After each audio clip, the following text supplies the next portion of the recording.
Halo,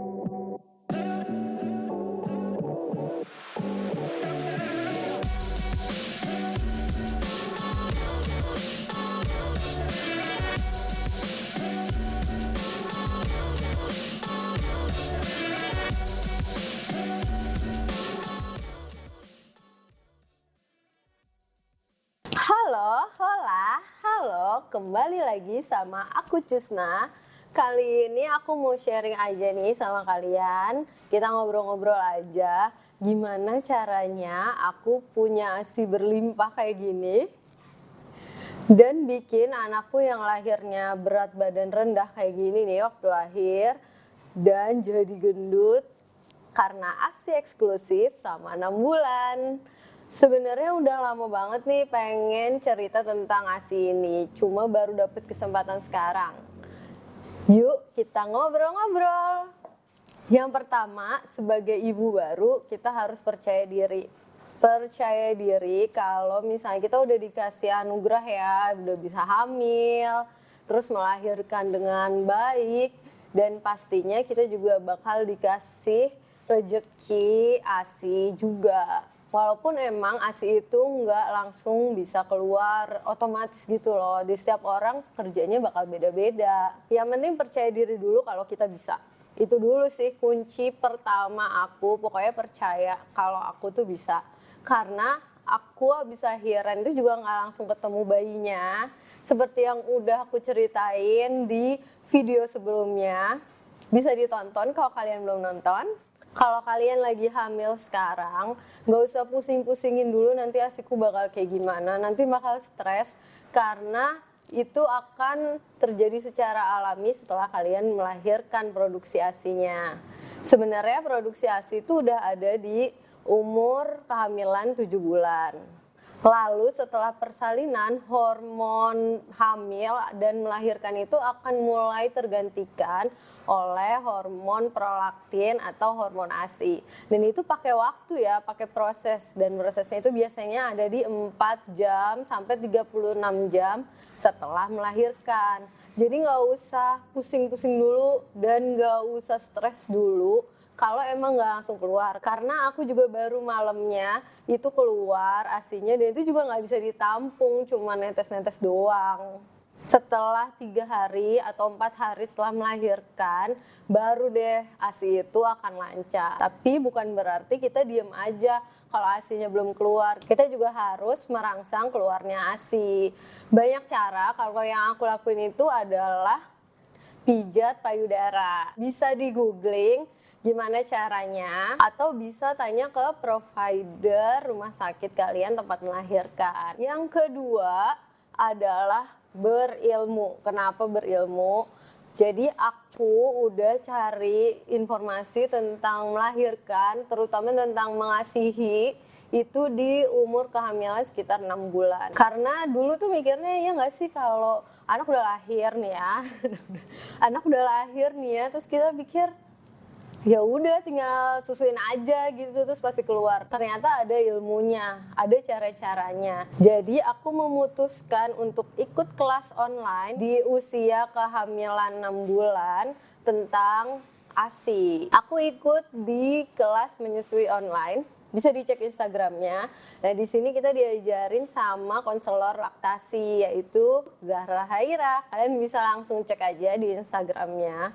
Menurut aku untuk kalian ibu-ibu baru nih ya yang kalian tuh have no clue harus gimana nanti setelah lahiran, penting banget ikut kelas-kelas kayak gini. Di sana nanti diajarin tentang gimana sih caranya produksi ASI, gimana caranya kita ngelakuin nyusuin anak tuh gimana tuh caranya, karena nggak asal tempel aja gitu ya, nggak asal tempel aja gitu ya, itu ada ilmunya, ada tekniknya. Aku di sini nggak punya cukup ilmu buat ngasih tahu gimana caranya, cuma kalian bisa cek-cek di Instagram tadi. Terus kalian juga dikasih tahu gimana pentingnya ASI. Kalau ASI itu adalah asupan yang terbaik buat bayi. Kalau kalian punya ilmunya, saat dihadapkan dengan hal-hal yang kita nggak ngerti atau sesuatu yang mendadak, kita nggak bakal panik. Kayak aku juga setelah lahiran emang nggak langsung keluar ASInya, ya udah kita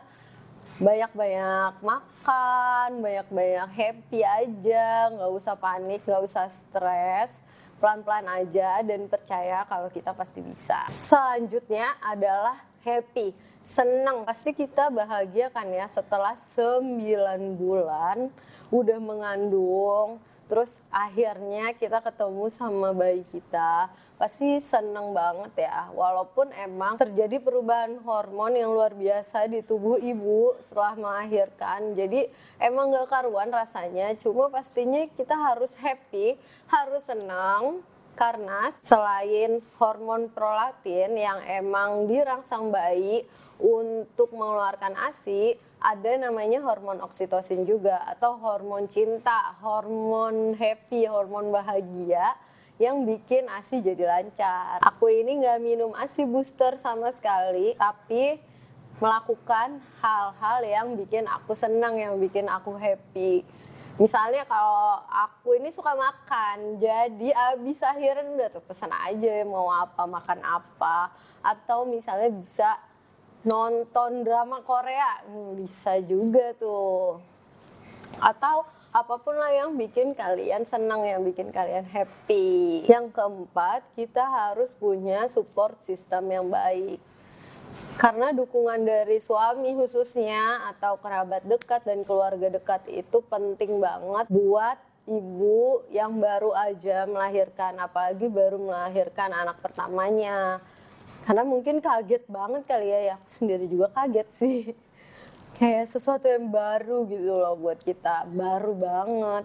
Dan dukungan dari suami dan keluarga itu penting banget. Jadi kalau bisa sih ya dari pas hamil itu tuh kita udah ngasih tahu, udah komunikasi kita tuh maunya kayak gimana, apalagi ngedukung tentang ASI ini.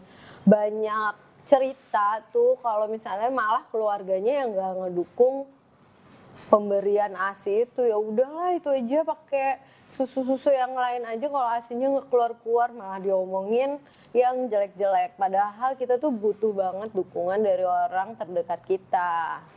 Jadi kalau misalnya ada yang ngomong kayak gitu-gitu, udah tutup kuping aja dan lakuin apa yang kamu mau. Selanjutnya yang paling penting adalah makan makanan bergizi. Minum air putih minimal 3 liter sehari, itu penting banget karena kita tahu ya namanya juga air susu ibu. ASI itu air susu ibu, bahan dasarnya ya air, jadi kita harus minum yang banyak. Apalagi biasanya ibu yang baru melahirkan itu hormonnya lagi nggak nentu dan biasanya banyak kehilangan air atau berkeringat gitu di dalam tubuhnya. Jadi asupan yang kita makan, yang kita minum tuh penting banget untuk diperhatikan. Banyak nih ya kejadian kalau misalnya emang kayak daun katuk tuh, daun katuk itu kan bikin ASI lancar ya katanya. Iya emang bikin ASI lancar, tapi bukan berarti kamu makan daun katuk mulu tiap hari, pagi, siang, sore, malam. Nggak kayak gitu ya, tapi ya dibarengi dengan makan makanan yang lain yang bergizi seimbang. Makan daging, ayam, telur, udang, ikan, dan lain sebagainya. Itu juga penting.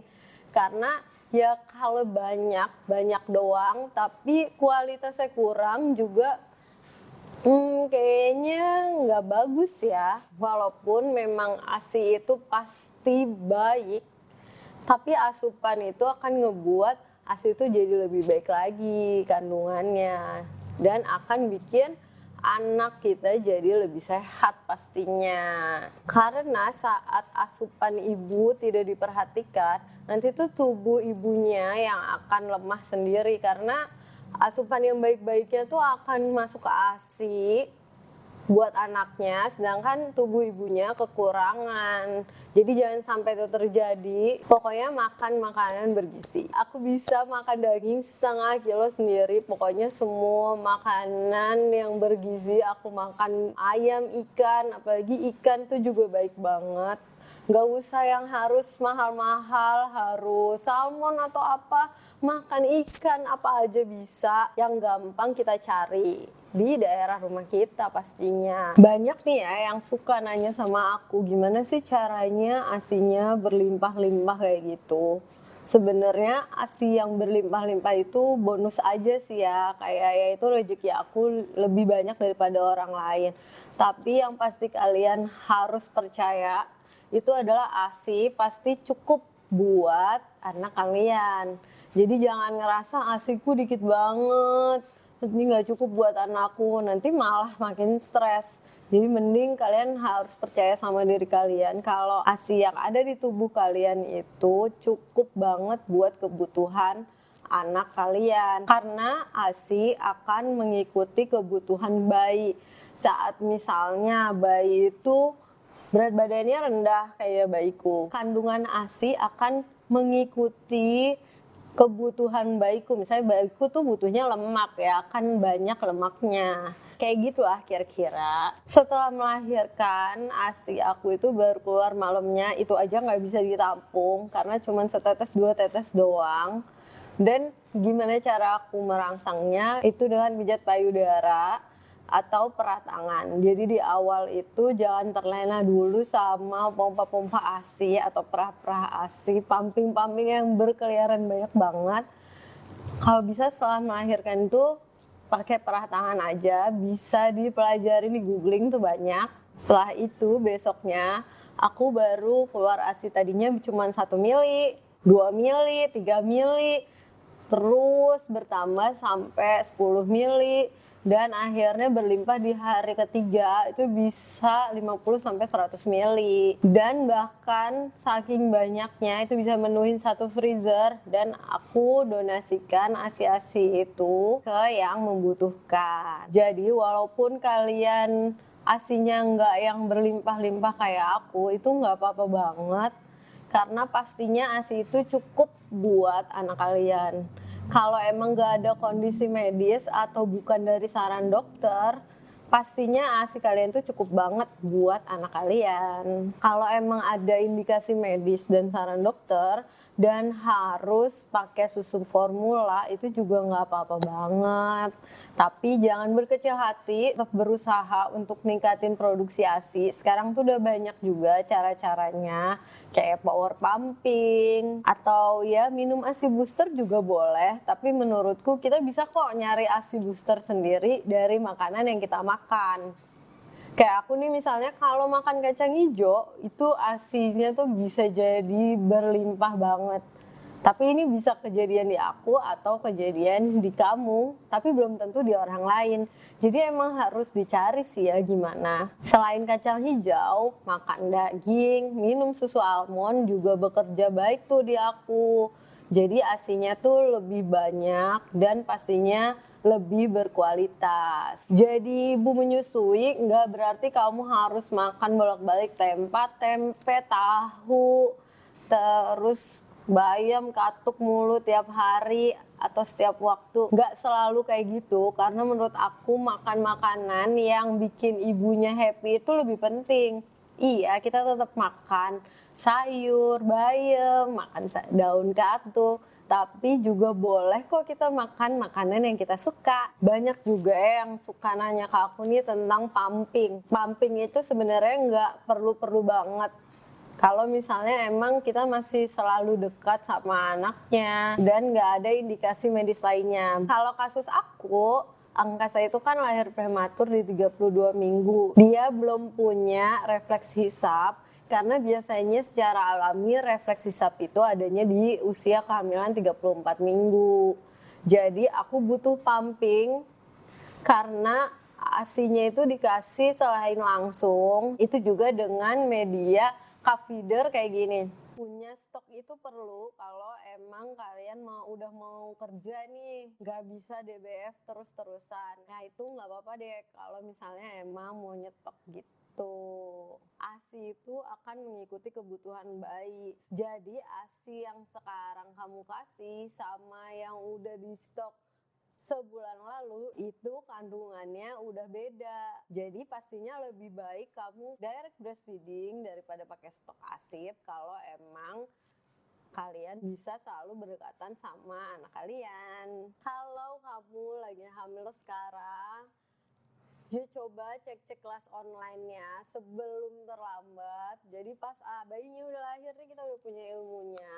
Dan gak panik lagi kalau misalnya ASINya gak langsung keluar atau ada hal-hal yang di luar kemampuan kita gitu ya. Kadang-kadang ASI itu juga seret juga, tapi gak apa-apa, kalian jangan stres dulu. Tetap harus happy, bisa lakuin power pumping, dan pastinya jangan menyerah. Kalau misalnya emang kalian bingung, langsung aja hubungi konselor laktasi terdekat dari kalian. Segitu aja cerita aku kali ini tentang ASI. Semoga pengalaman aku ini bisa menginspirasi kalian. Jangan lupa like, subscribe, juga komen di bawah sebanyak-banyaknya kira-kira sharing apa lagi ya. Dan juga share video ini ke semua sosial media yang kalian punya.